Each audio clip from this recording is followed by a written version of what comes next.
Hello friends, welcome back to my channel.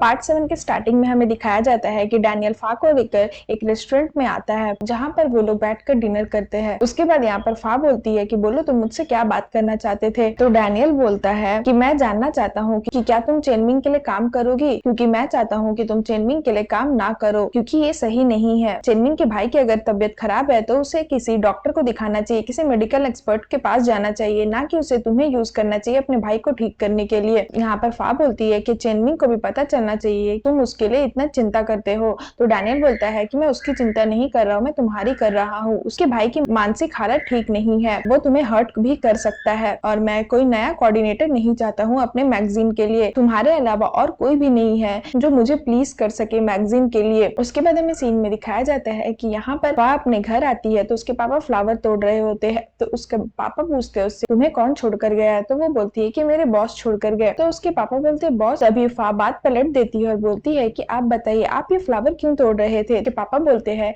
कि ये मैं तुम्हारी मॉम के लिए तोड़ रहा था, क्योंकि मुझे अभी कहीं बाहर जाना है और मैं तुम्हारी मॉम का परमिशन लेना चाहता हूँ, क्योंकि वो मुझे शायद बाहर जाने नहीं देगी, इसलिए मैं तुम्हारी मॉम को मनाने के लिए ये फ्लावर लेकर के जा रहा हूँ। उसके बाद उसके पापा बोलते हैं कि फातुम मुझे थोड़ा सा हेल्प कर दो, तुम मुझे बताओ कि मैं तुम्हारी मॉम को कैसे मनाऊं जिससे वो एग्री कर जाए मुझे बाहर जाने देने के लिए। फा बोलती है कि पापा आपने ये फ्लावर तोड़ लिया है ना, बस यही काफी है, आप इसे मॉम को दे दीजिए, वो मान जाएगी। यहाँ पर उसकी मम्मी बैठे रहती है और उसकी मम्मी बोलती है कि जो बोलना है जल्दी बोलो, मैं अभी अपने कस्टमर से बात कर रही हूँ तो कुछ मिस्टेक हो जाएगा। तो उसके पापा बोलते हैं तुम्हें तो पता होगा ना, मेरा दोस्त पॉम जो अभी अभी अमेरिका से थाईलैंड आया है तो वो मुझे मिलने के लिए बुला रहा है, तो मुझे जाना होगा। तो उसकी मम्मी बोलती है तो जाओ। तो उसके पापा बोलते हैं कि अच्छा तुम इतनी आसानी से मान गई। तो फा की मम्मी बोलती है तो आप इसे इतना हार्ड क्यों बना रहे हो, अगर आप चाहते हो कि आप अपनी फ्रेंड से मिलने के लिए जाओ तो अगर मैं आपको रोकूंगी तो आप 1000 प्लान सोचेंगे कि मुझे कैसे मनाए, उससे अच्छा है कि आप चले ही जाओ। तो उसके पापा बहुत खुश हो जाते हैं और उसे थैंक यू बोलते हैं। तो उसकी मम्मी बोलती है कि बट आपको एक प्रॉमिस करना होगा हम लोग दोनों के सामने कि आप अल्कोहल को हाथ भी नहीं लगाएंगे। तो उसके पापा बोलते हैं कि ठीक है, मैं अपनी पत्नी और अपनी बेटी से प्रॉमिस करता हूँ कि मैं उस पार्टी में अल्कोहल नहीं पीऊंगा। यहाँ पर हमें सीन में दिखाया जाता है खालिद जो है वो थाईलैंड वापस आ जाता है और चेनमिंग का साथी वहीं पर बैठ करके उसे देख रहा होता है और वो चेनमिंग को कॉल करके बोलता है कि खालिद थाईलैंड वापस आ गया है। तो इधर चेनमिंग बोलता है कि ठीक है तुम उसे फॉलो करो। उसके बाद यहाँ पर हमें सीन में दिखाया जाता है कि चेनमिंग का साथी खालिद की गाड़ी को फॉलो करता है और खालिद जो है वो डैनियल के घर पहुंचता है और यहाँ पर डैनियल का जो राइट हैंड रहता है खालिद से हाथ मिलाता है और उसे बोलता है कि बॉस आपका वेट कर रहे हैं चलिए। यहाँ पर चेनमिंग का साथी ये चीज देख लेता है और वो कॉल करके चेनमिंग को बता देता है कि वो डैनियल के यहाँ डैनियल से मिलने आया है। तो ये सुन के चेनमिंग शॉक्ड हो जाता है। तो वो बताता है कि पहले तो वो लोग डैनियल गैंग में नहीं शामिल होना चाहते थे, बट जो डैनियल के पापा है वो खालिद को बहुत अच्छी तरीके से जानते हैं और उनका जो भी दुश्मन है वो खालिद का भी दुश्मन होगा। उसके साथ ही बोलता है कि अब हमें लगता है खालिद के साथ मिलकर हमसे बदला लेगा, अब हमें क्या करना चाहिए यंग मास्टर। उसके बाद हमें सीन में दिखाया जाता है कि यहाँ पर डैनियल और खालिद अपने बिजनेस के बारे में डिस्कस करते हैं और डैनियल अपने बिजनेस के बारे में खालिद को बताता है और उसे प्रपोजल देता है कि वो उसके साथ काम करना चाहते हैं या नहीं। तो खालिद बोलता है कि मैं तुम्हारे प्रपोजल के बारे में सोचूंगा, वैसे मुझे तुम्हारा ये बिजनेस तो अच्छा लगा, तुम्हारा ये कंपनी उतना बुरा भी नहीं है, बट मैं इस बारे में सोचूंगा। तो डैनियल बोलता है कि ठीक है, बट आप ये मत भूलिएगा कि हमारा कंपनी कितने स्पीड से ग्रो कर रहा है। तभी वो लोग हाथ मिलाते हैं तो वहां पर किसी ने बॉम्ब फिट किया रहता है तो वहां पर बॉम्ब फट जाता है। उसके बाद वहां पर कुछ गुंडे आकर गोली चलाने लगते हैं तो उन गुंडों के बीच और डैनियल के सारे मेंबर्स के बीच में फाइट होने लगती है। उसके बाद हमें सीन में दिखाया जाता है कि डैनियल बोलता है कि पता करो ये लोग किस गैंग से थे। तो उसका साथी बोलता है कि बॉस ये व्हाइट टाइगर गैंग से थे। तो खालिद ये सुन के बहुत गुस्सा हो जाता है क्योंकि व्हाइट टाइगर गैंग मतलब चेनमिंग का जो गैंग है खालिद की भी उस गैंग से दुश्मनी थी। उसके बाद हमें सीन में दिखाया जाता है कि यहाँ पर गोली चलने की आवाज आती है तो चेनमिंग का भाई मेंटली वो जो बीमार रहता है उसकी हालत ठीक नहीं रहती है। तो वो आकर के देखता है तो उसके सारे साथी लोग मरे हुए रहते हैं। तो वो ये चीज देख करके डर जाता है और वो चेनमिंग का नाम लेकर के चिल्लाने लगता है। तभी वो जैसे ही दरवाजा खोलता है वो देखता है कि चेनमिंग का एक और साथी है जो लटका हुआ है। तो वो देख के वो और ज्यादा डर जाता है। तभी चेनमिंग को अपने भाई की आवाज आती है तो वो दौड़ कर जाता है देखने के लिए। तो वो भी देखता है कि उसका कोई साथी है जो लटका हुआ है और उसका भाई भूत भूत करके चिल्लाने लगता है और वो अपने भाई को शांत करने की कोशिश करता है। तभी वहाँ पर गेट खुला रहता है और फिर से गोली चलने की आवाज आती है। तभी चन्नी को किसी का कॉल आता है, किसी और का कॉल नहीं बल्कि खालिद का ही कॉल रहता है और खालिद उससे बोलता है कि मैं वापस आ गया हूँ, मिल के अच्छा लगा। तुम्हारे भाई और तुम्हारे पापा मुझे बहुत अच्छी तरह से जानते थे और तुम्हारे भाई और तुम्हारे पापा को पता है कि जब मैं गुस्सा होता हूँ तो मुझे कोई भी रोक नहीं सकता और तुम्हारे लिए अच्छा होगा कि तुम मुझे गुस्सा मत दिलाओ, वरना लोग बोलेंगे कि मैं एक बच्चे के साथ खेल रहा हूँ। उसके बाद हमें यहाँ पे सीन में दिखाया जाता है कि चेनमिंग का साथी लोग आकर बताता है कि जो गुंडे आए थे वो लोग भाग गए। तो चेनमिंग बोलता है कि तुमने मेरे ऑर्डर को फॉलो क्यों नहीं किया, तुमने हमारे आदमी क्यों भेजे खालिद के ऊपर अटैक करने के लिए। तो उसका साथी बोलता है कि हमने अपने किसी आदमी को नहीं भेजा है खालिद के ऊपर अटैक करने के लिए, और जिसने डैनियल के यहाँ पर बॉम्ब रखा था वो जो आदमी था वो पहले व्हाइट टाइगर गैंग के साथ काम करता था। चेनमिंग बोलता है कि किसी ने हमें बेवकूफ बनाया है ताकि खालिद का हमसे बहुत ज्यादा दुश्मनी हो जाए, और वो कोई और नहीं बल्कि डैनियल ही होगा, डैनियल का ही ये सब प्लान किया हुआ होगा। उसके बाद हमें सीन में दिखाया जाता है कि यहाँ पुलिस वाले लोग आकर के बोलते हैं कि हमारे कंट्री में एक और माफिया आ गया है। तो जो पुलिस वाले का जो बॉस रहता है वो बोलता है कि ठीक है, उन पर नजर रखो और पता करो कि वो लोग कौन है और वो लोग हमारे यहाँ पर क्या करना चाह रहे हैं। उसके बाद हमें सीन में दिखाया जाता है कि यहाँ पर फा के पापा उसी रेस्टोरेंट में आ जाते हैं और यहाँ पर वो लोग गाना गा रहे होते हैं और एंजॉय कर रहे होते हैं अपने दोस्तों के साथ। तभी उसके पापा के दोस्त बोलते हैं कि चलो हम लोग अल्कोहल पीते हैं। तो यहाँ पर उसके पापा बोलते हैं कि नहीं नहीं, मैं अपने वाइफ और अपनी बेटी से प्रॉमिस करके आया हूँ कि मैं अल्कोहल को हाथ भी नहीं लगाऊंगा, बट बिना अल्कोहल के भी तो हम लोग एंजॉय कर सकते हैं ना। तभी वहाँ पर रेस्टोरेंट में जो काम करता है वो आकर के बोलता है कि आपके कार की अलार्म बज रही है, प्लीज जाकर के बंद कर ले। तभी यहाँ पर फा के पापा के जो दोस्त रहते हैं वो अपने लड़कियों को बोलते हैं मेरे दोस्त का ख्याल रखो। तभी यहाँ पर हमें सीन में दिखाया जाता है कि फा के पापा बोलते हैं कि अरे मेरे ख्याल रखने की कोई जरूरत नहीं है, मैं अपना ख्याल खुद रख लूंगा। तभी यहाँ पर एक लड़की की एंट्री होती है जो लाइट को ऑफ कर देती है। तो वो लड़की बोलती है कि आपके लिए स्पेशल सर्विस भेजी गई है, और वो लड़की उसके पापा के जूस में अल्कोहल मिला देती है और उसे पिला देती है। तभी उसके पापा बोलते हैं कि एक मिनट, मुझे अपनी बेटी और अपने वाइफ को कॉल करना है, बट वो लड़की लोग उसे कॉल करने नहीं देती है। ये सब कुछ एक प्लान रहता है उसके पापा को फंसाने का, और उसे बोलती है कि ठीक है, अपनी वाइफ और अपनी बेटी को कॉल कर लेना, पहले ये ड्रिंक पी लो, और वो अल्कोहल वाला ड्रिंक उसे पिला देती है।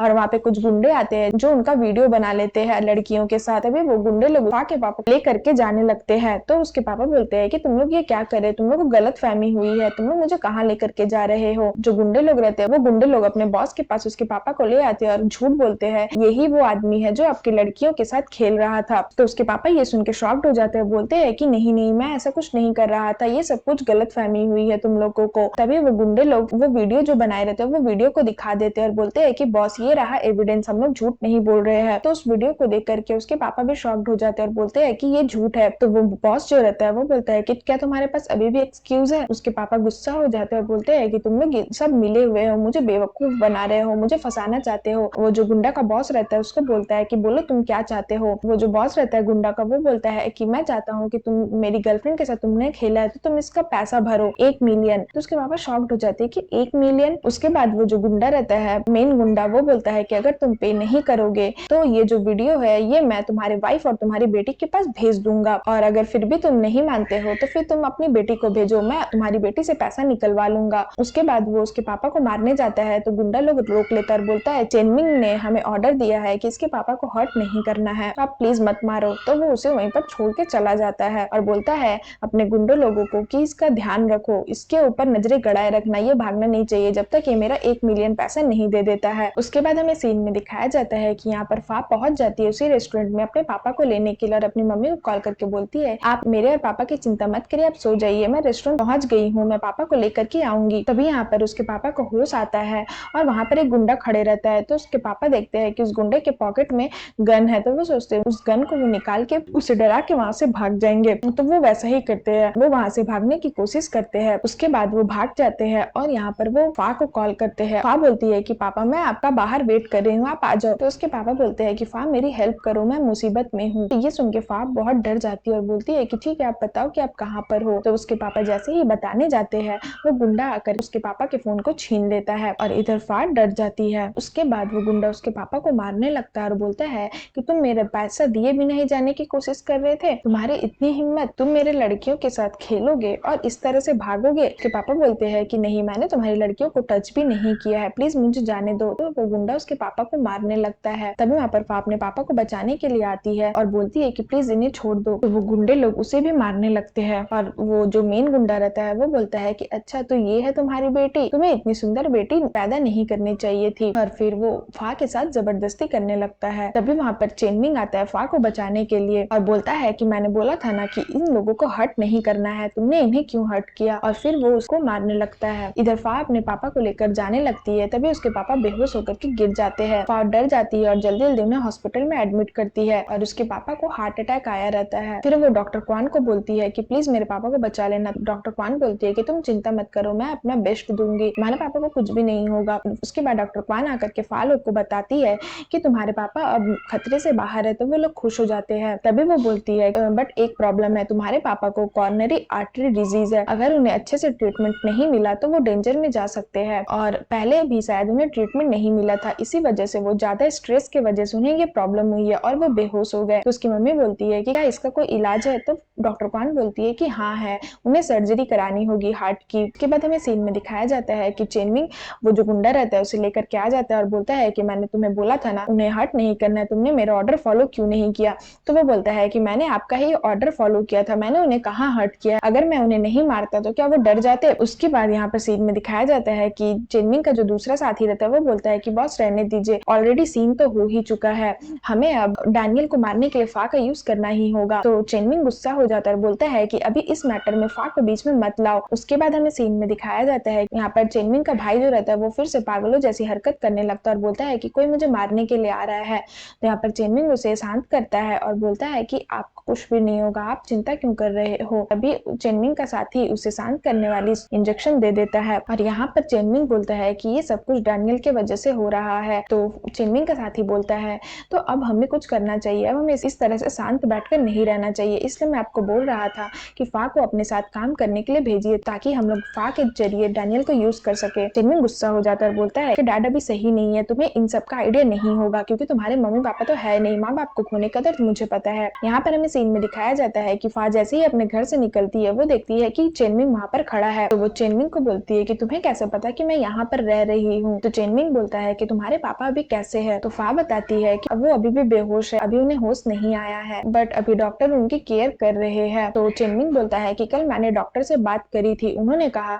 कि उन्हें सर्जरी करवानी ही होगी, अगर वो सर्जरी नहीं कराएंगे तो वो डेंजर में जा सकते हैं, बस सर्जरी ही उनकी हेल्प कर सकती है ताकि वो बेटर हो सके और हमें ये सर्जरी बहुत ही जल्द करवानी होगी। तो फा बोलती है कि मैं पैसों का जुगाड़ कर रही हूँ पापा के ट्रीटमेंट के लिए।